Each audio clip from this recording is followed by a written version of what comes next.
Well, good afternoon. I don't need to tell all of you what we're experiencing here as a state as it relates to this oppressive heat wave and these rather extraordinary weather conditions that all of us are struggling through, many of us suffering through. Impact not just here in the state of California, but the impact being felt all across the west coast of the United States. This weather has included thousands, quite literally thousands of dry lightning strikes that have sparked fires throughout the state of California. We've seen wind gusts in Santa Cruz Mountains north of 74 miles per hour, record temperatures that we've experienced, again, not just here in the state of California, but arguably the hottest temperatures we've seen over an extended period of time in close to 70 years on the west coast of the United States, including the headlines that are being garnered around the world with our own Death Valley that may have recorded the hottest temperature in modern recording, period, historically. Some have argued, at least in the last 90 years, but you get the point, 130-degree heat in Death Valley, California yesterday. We are all experiencing rather extraordinary conditions. Those conditions have precipitated, as I said, in a number of new fires in the state of California. Many of those fires under 1,000 acres. Most of those fires in a condition where we are confident we'll be able to tackle, we'll be able to block, we'll ultimately be able to suppress them in relatively short order. There are, however, 4 larger fires, active fires in the state of California. The River Fire, which has generated headlines near Monterey County, Ranch Fire and Lake Fire in LA County area. Of course, the Apple Fire, which is substantially contained down in Riverside. You could see the containment in each and every one of those fires, 10% River Fire, Ranch Fire at 19%, Lake Fire, progress being made, 31% containment. Apple Fire, again, substantially contained. Those are active fires under extraordinary conditions, and it's a way of expressing this heat dome, this heat index has put enormous amount of pressure, not just on all of you individually, but also our firefighters that are dealing with extraordinary circumstances, the likes of which we haven't seen in quite some time here in the state of California. So roughly 15 active fires, most smaller brush vegetation fires. These larger fires we continue to actively monitor. I want to thank the administration, the president, their quick support for what we refer to as an FMAG. You see FMAG has been granted by FEMA, our partners in River Fire and the Apple Fire. That will help with our recovery efforts. It will help with remuneration, will help with our ability to distribute emergency resources in real time. Again, the power and potency of these federal partnerships that clearly are at play at times like these. Of course, times like these also have precipitated in pressure on our energy supply across the West, but particularly here in the state of California. It has put pressure that has created some temporary service interruptions that began on Friday, that moved into Saturday, were substantially mitigated on Sunday, but are very likely to continue today, Tuesday, and likely through Wednesday evening. We're going to talk a little bit more about what we anticipate in a moment, but let me give you a size, a scale, the scope of what occurred. When I last left you on Friday, I was handed a note during the midst of my presentation about a new flex alert here in the state of California, that we were looking to be short of the megawatts needed to provide uninterrupted service throughout the state of California, about 1,000 megawatts short of where we needed to be. On Saturday, we fell short roughly 450 megawatts. We were able to turn some things on, address some issues with generators, some peaker plants and the like, look at some load strategies to mitigate and obviate the need for further interruptions. As I said, substantially Sunday, we saw only modest or minor interruptions in service in the state of California.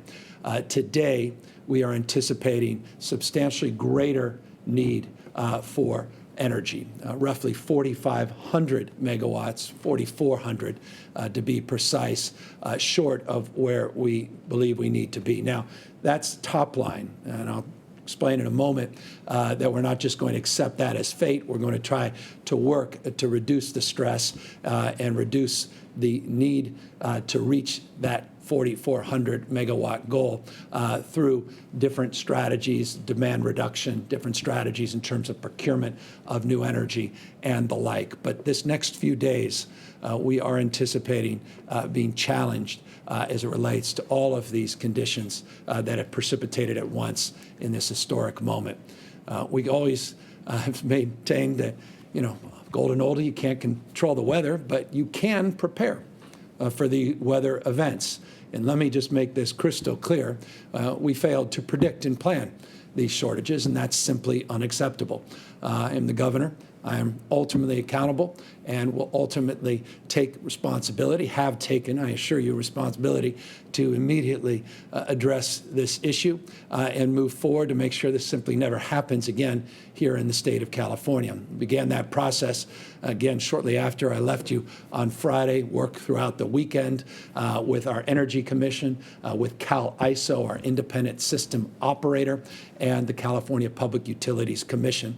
We've been working with businesses, large and small, and we are working with experts across the spectrum to address the immediacy of this crisis, to understand the conditions that led up to it, and ultimately to address the anxiety that each and every one of you are facing, and to make sure that we never come back into this position again. So right now, California, we are currently and urgently deploying resources across the spectrum, and as I said, working to reduce our energy use. And I'll ask you to participate in that in a moment, but let me first give you an overview of exactly what has occurred and what's happened in terms of those efforts over the course of the last 48 hours. I signed an emergency proclamation that very specifically, very demonstrably and directly shifts energy consumption in this state. We're focused primarily on large energy users, and we are shifting to their backup power so they can utilize that power during the peak hours. We identify the peak hours roughly 3 p.m. About to 9, 10 p.m. Let's say 3 to 10 are the peak hours. I can explain in a moment why those evening hours become the most precious in terms of our concerns, particularly as it relates to sun going down, the utilization of solar, the fact that while we've had some peak gust winds, wind events across the state have been relatively mild. By the way, that's a good thing from a fire suppression perspective. That's an unfortunate moment as it relates more broadly to addressing the episodic nature of the renewable portfolio, of which we are prideful in the state of California, but vulnerable to in these conditions that I have stated. Number two, we have looked to focus on the shared power, the power rather, that we have stored as part of our PSPS protocols in the state. We've talked a lot in the last year about these public power shutoffs and the need to have protocols, not just with PG&E in Northern California, but our other investor-owned utilities, what we refer to as the IOUs. There are new protocols, new procedures that are required of these IOUs as it relates to the utilization of stored energy and power for PSPS. We are going to allow for the utilization for non-PSPS purposes of that stored power pursuant to this emergency proclamation that I've put forward. Accordingly, we're working with ports up and down the state of California. Interestingly, to many of you perhaps, large ships that come in on port, huge container volume, second to none in the United States that comes in and out of the state of California. This is a West Coast port, utilize tremendous amount of energy. And so we're working to reduce the consumption of that energy at the ports to reduce ultimately the amount of energy being pulled off the grid. As I said, we're working with major customers up and down the state and consumers, some of the largest commercial consumers, as well as some well-established consumers that are brands in the state, from Nest to Tesla and others, that have been very helpful and accommodating in terms of putting out messages to their consumer base around the need to reduce usage. We also are working to procure and bring online more energy from LA, DPW or DWP, getting support from the State Water Board as it relates to getting more hydro online. We're looking at peakers. These are our peak generators, called peaker plants, the vernacular of our energy experts, and getting them online, basically putting all our energy to create more energy, all the tools in the toolkit to meet the needs of customers in the next 72 hours. But even with all of that, we are likely to fall short, and we should see some episodic issues as it relates to supplying the coverage that you deserve and you demand. Accordingly, it goes without saying you deserve and also demand what happened and the implications of what this means to the future. And that's exactly what we've initiated over the course of the last 48 hours to understand exactly the relationship, the interrelationship between Cal-ISO, between the CPUC and the California Energy Commission. Energy Commission, just to put it in language most of you can understand, does the forecasting in terms of our energy needs. ISO puts out criteria for what's necessary in order to meet that forecast. And the PUC fundamentally focuses on procurement. So it's a shared responsibility between those three agencies. None of us in the state of California are immune nor naive about the hot's getting hotter, the dry is getting drier, the wet's getting wetter. We have long recognized the consequences of climate change. We have long recognized it by also reconciling our responsibility as the largest state in the United States of America to do more and do better in terms of our low-carbon green growth future. We are committed to radically changing the way we produce and consume energy, and we are creating now and have more jobs in this green sector than we do in the fossil fuel space. So we see it as an economic imperative, and we see it as a moral and ethical imperative as it relates to the kind of world we're going to leave, the kind of state and nation we're going to leave to our kids and grandkids. And we are not backing off on that commitment, quite the contrary. But in the process of the transition, in the process of shutting down, understandably, the desire and need to shut down polluting gas plants, and a desire to go from old to the new, in that transition and the need to shut those down, comes the need to have more insurance, comes the need to recognize that there have been, by definition, demonstrably in the last few days and what we expect over the next few days, gaps in terms of that reliability. We cannot sacrifice reliability as we move forward in this transition. And we're going to be much more aggressive in focusing our efforts and our intention in making sure that that is the case. We need to make sure that we have a demand response system and we have reliability that meets the expectations that we have all forecasted around issues of climate change and around the prospects that this is not the last, quote unquote, record-breaking historic heat dome and experience that we will have in this state or in this region or in this nation or in our hemisphere in our lifetime. Quite the contrary. This is exactly what so many scientists have predicted for decades. It's manifesting quite acutely here on the West Coast of the United States, also manifesting in droughts, not just wildfires, and not just the issue of concerns around high-quality, low-cost, reliable energy for people that must have that support for their health, for our economic prosperity, and the like.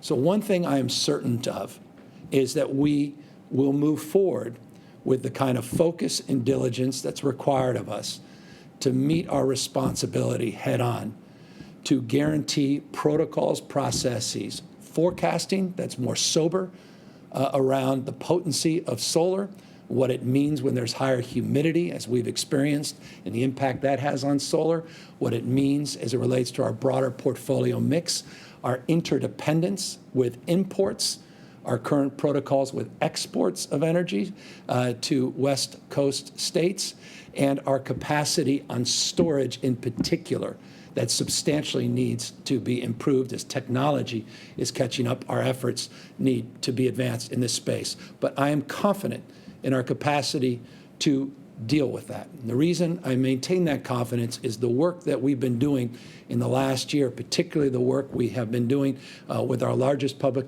utilities in this country, the largest in the United States, PG&E, but the other utilities, to really map a future of reliability that looks very differently than today. And so we've been advancing goals. We're now in the transition of that. And now we have to, I think, sober up to the reality that in this transition, we're going to have to do more and be much more mindful in terms of our capacity to provide backup and insurance. I am not pleased with what's happened. I take a backseat to no one, nor are you. And if you are just on the sidelines, I can assure you shouldn't be pleased with the moment that we're in here in the state of California. We'll get to the bottom of it, and that's why that investigation into what happens and its implications for the future will be done swiftly and immediately, and we will lay out in detailed terms what we're going to do to make sure this simply doesn't happen again. That's the certainty that we are committed to in this moment, obviously, of uncertainty that you have been put into. And so with that, I want you to know that is our resolve and our commitment, but it also is our request of you to help us mitigate this moment by doing what you can. And many of you are well aware, living in the West Coast of the United States, particularly here in California, flex alerts. They happen quite often. And flex alerts are nothing more than what you see up here on the screen. These are just encouraging you as an individual, as a business owner as well, to help participate. Sum total of individual actions in the aggregate is the total impact that we will have over the course of the next 72 hours to mitigate the impacts of de-energization that we're likely to experience this evening and tomorrow evening in particular. By setting your AC to 78 degrees between the hours of 3 and 10 p.m. to cool your homes and offices overnight and in the early morning, to close those drapes to make sure that the windows aren't open in the middle of the day at the peak of the heat. And also consider, to the extent you can, using major appliances in the off hours. Again, hours not 3 to 10, but before 3 p.m., after 10 p.m., though I recognize limitations of late night. But I also want to implore you the impact of those decisions on washing machines, dryers, and dishwashers and the like. Using those major appliances during those off hours can also help. And as I reminded my 2 kids this morning as they were waking up, as they walked out, turn off those lights when you walk out. Something all of us can do just more generally. But all those things, these 4 things in particular, can really help us conserve energy and help us through this very challenging period of time. Let me now turn to another challenge that we have in the state of California related to the pandemic and COVID-19 and update you on what we have been discussing over the course of the last few weeks related to those backlog cases.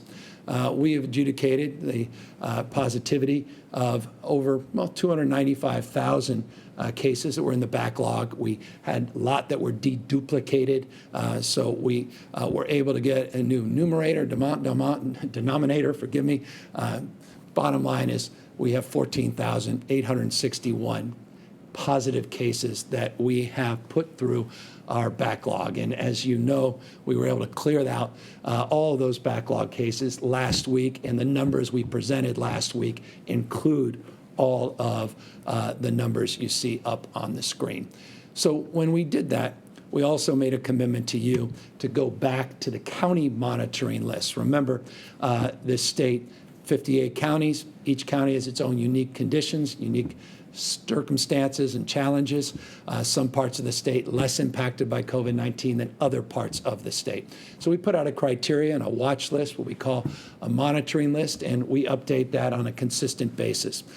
We will also update you on those new counties that have entered on our monitoring list, and one county in particular that has dropped off the list, as we brought each and every one of these backlog cases to a specific point in time so that we could update not only you on the positivity rates, update you exactly on the impact that's had within your respective county and the impact that has on the monitoring list.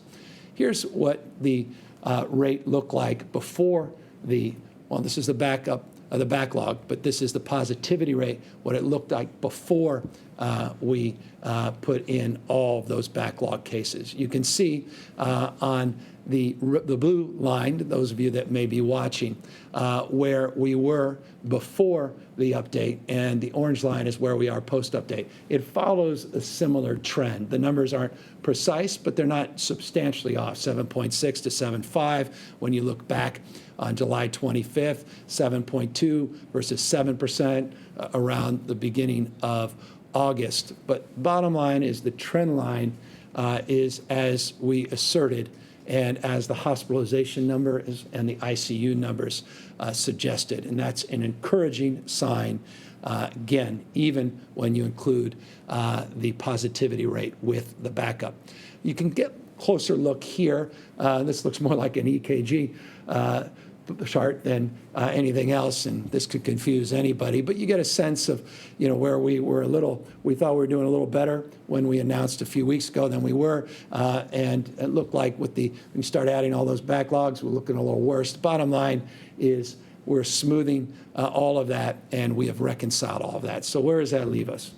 If you add all the backlog cases over a 7-day average period, they're at 9,446, typical case number when you add the backlog over a 7-day period. The numbers that we put out today are the latest numbers, 6,469 positive cases in this state.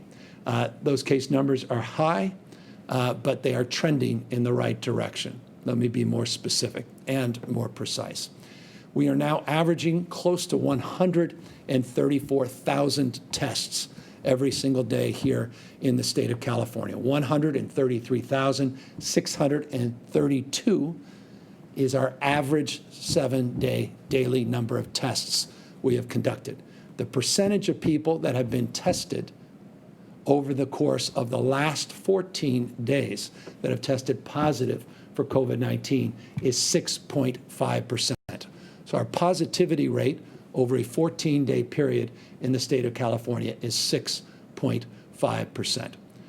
Accordingly, we've suggested this in the past and we've asserted it, but the positivity rate, again, stabilizing and moving broadly in the right direction, also connects the expectation that we'll see hospitalizations to continue to decline. The good news is they have been declining statistically, and as a consequence, we have experienced a 21% decline in hospitalizations over a 14-day period.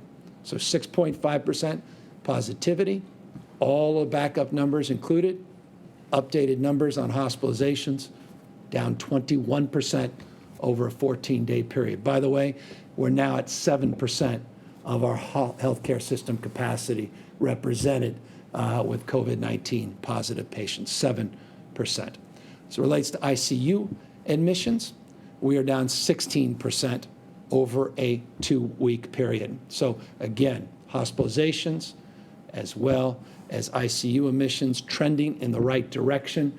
We now have, I think it's roughly 19%. In fact, let me confirm that it is 19% of our ICU admissions are represented with COVID-positive patients in our ICU healthcare capacity.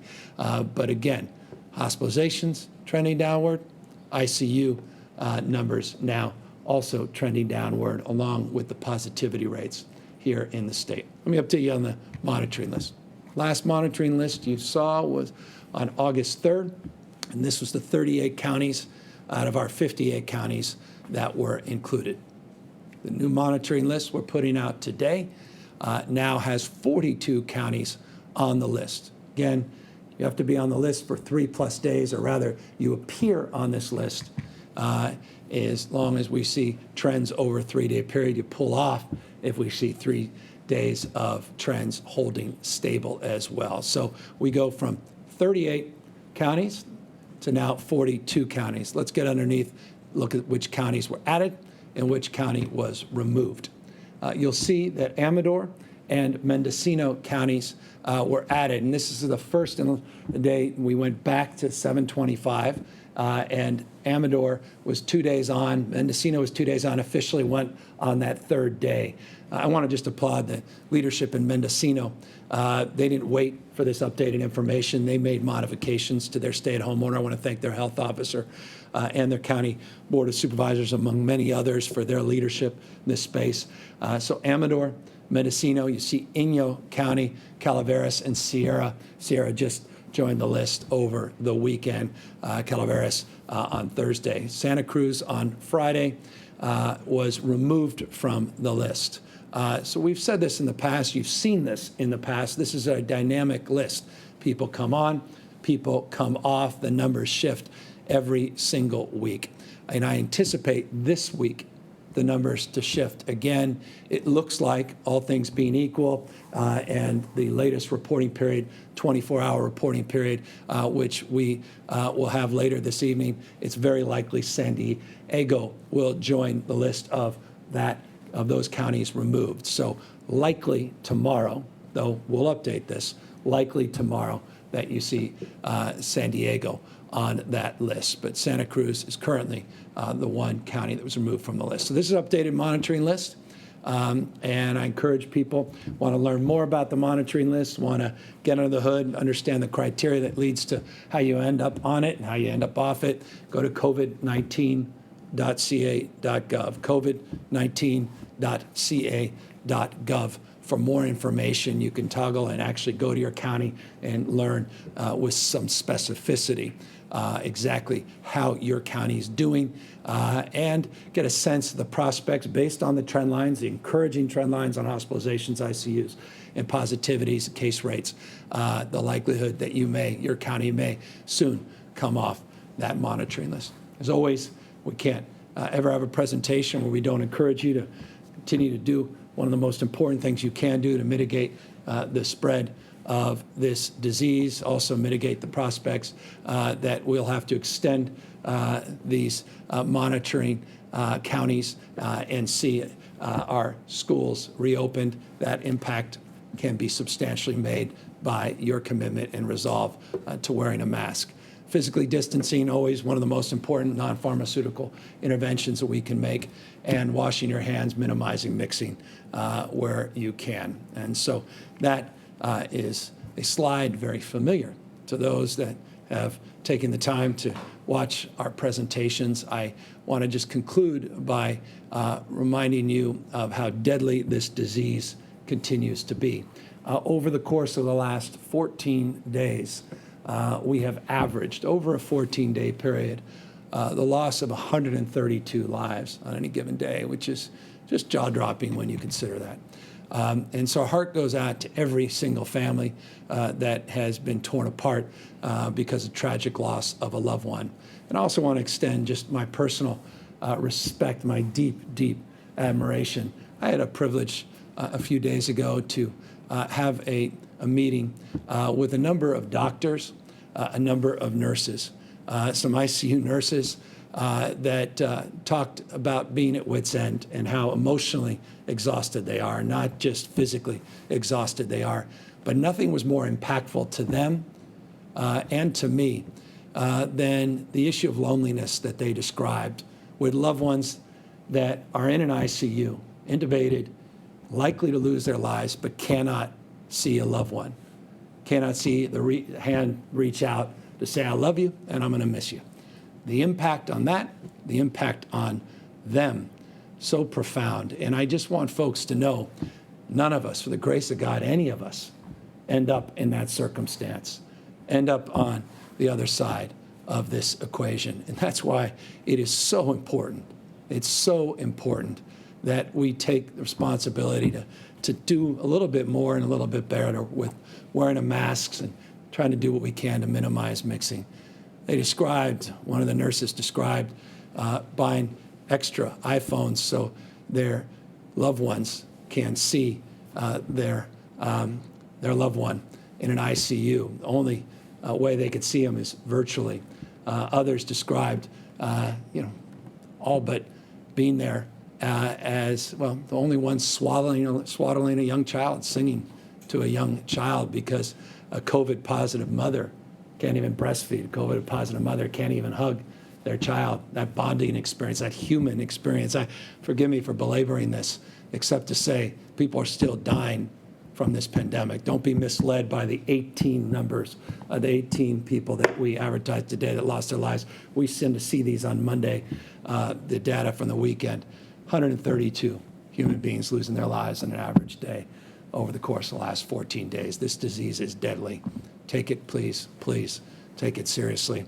And if we do continue to, we will be back in a modified world, at least in the short run, until we have a vaccine, higher quality therapeutics, and we can do that much sooner, much faster, if we continue the course that we're currently on.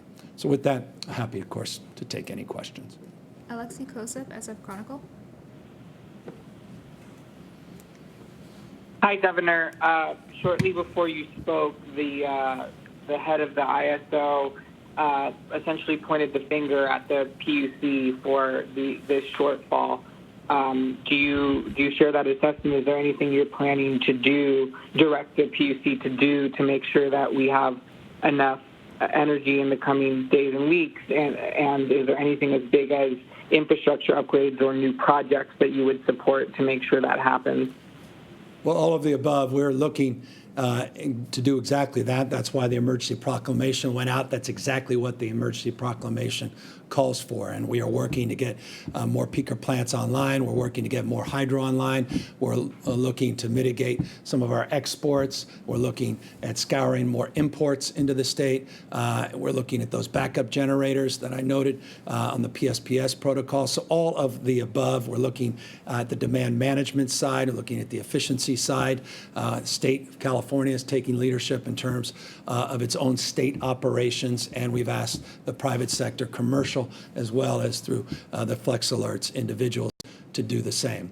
As it relates to shared responsibility, I noted that we have California Energy Commission, we have an independent system operator, and we have the California Public Utilities Commission. I sent a letter to all three because of the frame of shared responsibility. We're not pointing fingers right now, but I am taking responsibility to address this issue in the immediate, to the extent we can mitigate the impacts over the next 72 hours, and then address these things fundamentally, foundationally, and once and for all, to stay on top of this, to be transparent with you and others, and to own a responsibility and resolve to make sure we're not back in this position. So that's my focus. We've got an investigation moving forward, and in real time, we'll let you and others know what we determine. Carlos Granda, ABC 7. Hi, good morning, Governor. Good afternoon. Should the people have been told about this ahead of time? Because you had mentioned that there wasn't enough warning, people couldn't prepare for this, for the power outages. What can you tell people now? Because it could happen at any time. Well, no, we're telling them it's exactly what this presentation's all about. It's why we have a Flex Alert out.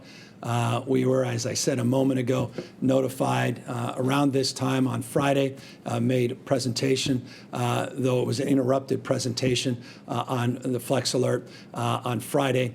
And you're exactly right.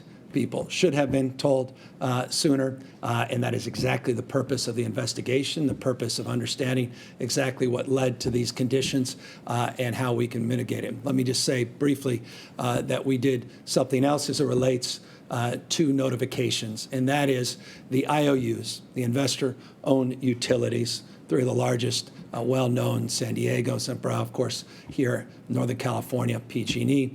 We have protocols and procedures that we worked very hard with the PUC and worked with the respective IOUs on the PSPS protocols. And I know IOUs, PUC, PSPS, if I haven't lost you, perhaps it's because you're not paying attention, it's a way of expressing this. We have notification protocols that have been improved to address the size and duration of impacts as it relates to de-energization associated with wildfire mitigation at state. Over the weekend, we have demanded of the large investor-owned utilities to initiate those same protocols that they otherwise did not have in place as it relates to this larger event. but to put in place in this event as a way of addressing your appropriate question and I think the appropriate critique that some have expressed, including myself. Laurel Rosenhall, Cal Matters. Thank you so much. I have a question about paid family leave, which you've staked out as a priority issue. In June, you reached an agreement with legislative leaders to pass a law giving workers job protections if they take family leave. It passed the Senate, but is still pending in the Assembly. And I'm just wondering if you see any challenges in getting this passed in the next 2 weeks. And given the emphasis you put on the issue, what are you doing to ensure it passes? We're working hard to ensure it passes. We're committed, not just interested in that process. We've made tremendous progress. It was part of a broader commitment that we have with the legislature. I have all the confidence we'll get it done by the end of this legislative calendar. Teresa Harrington, EdSource.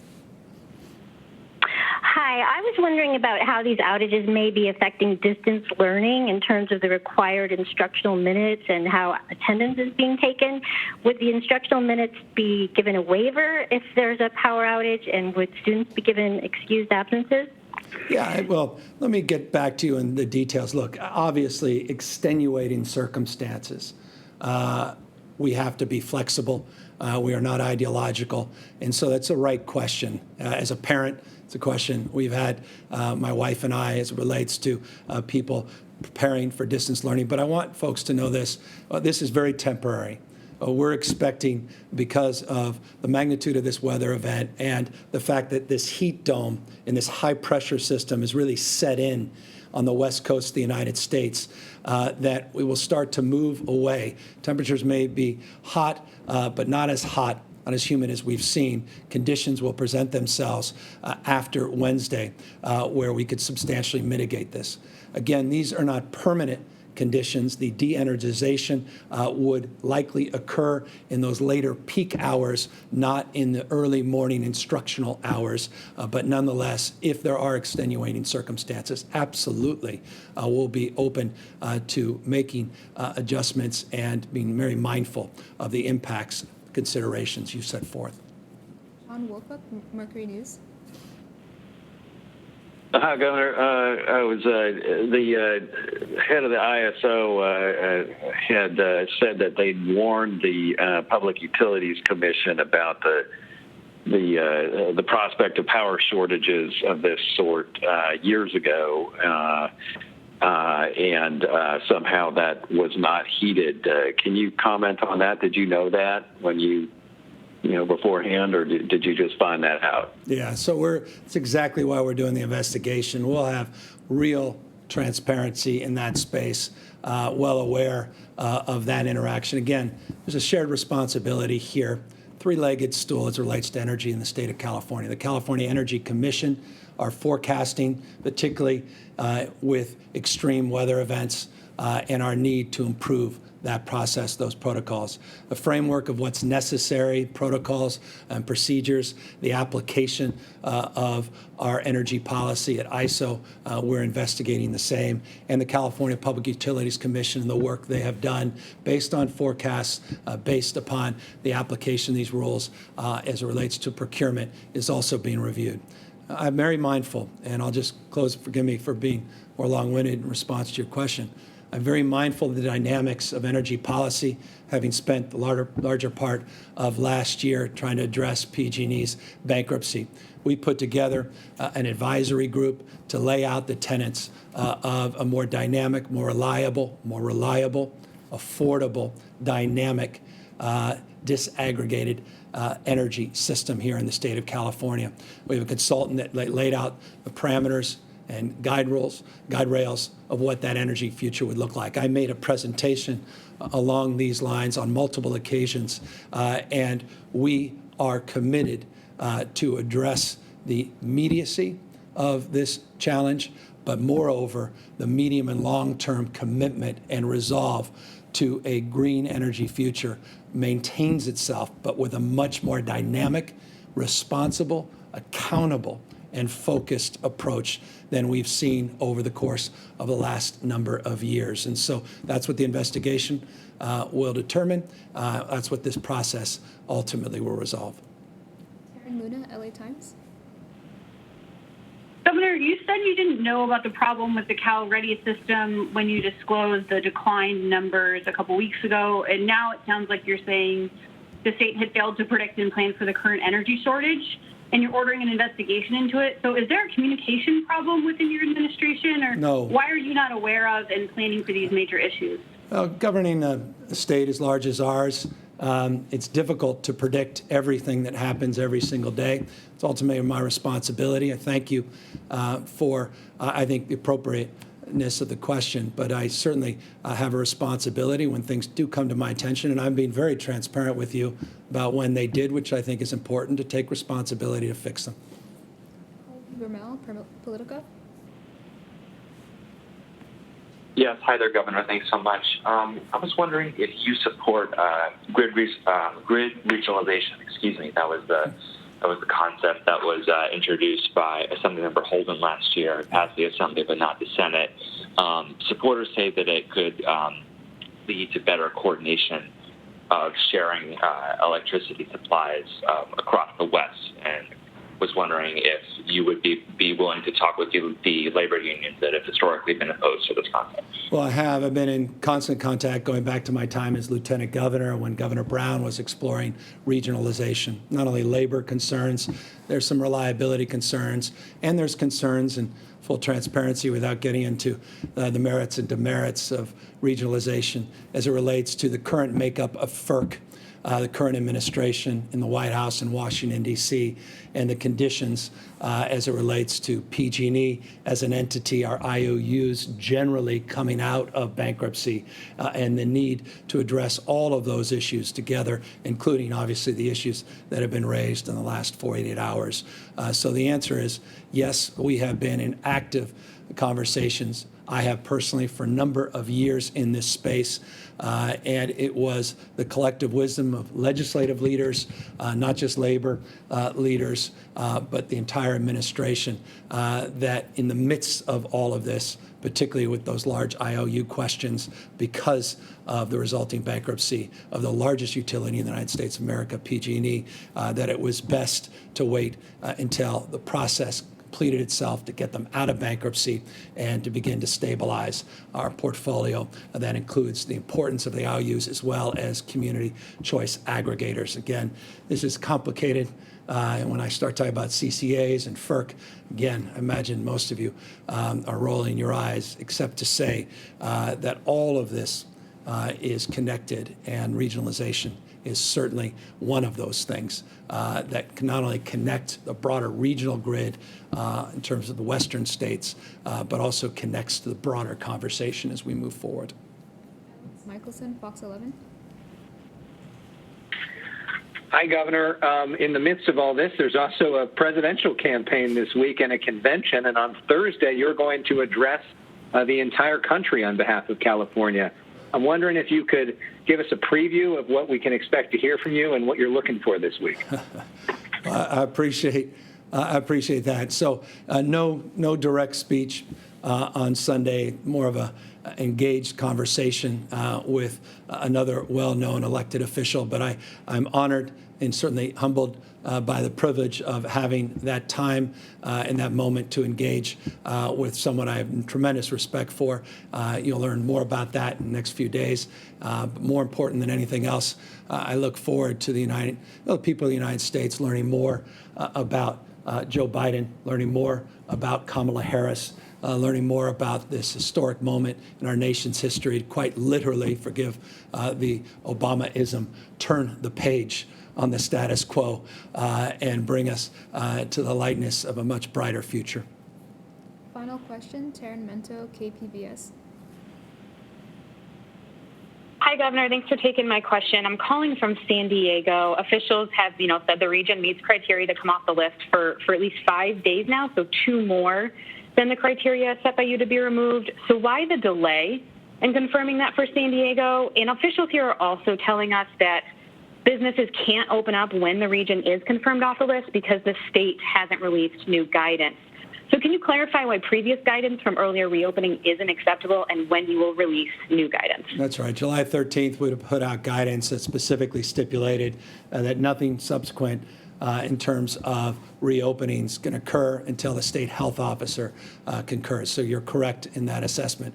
However, respectfully, we have data.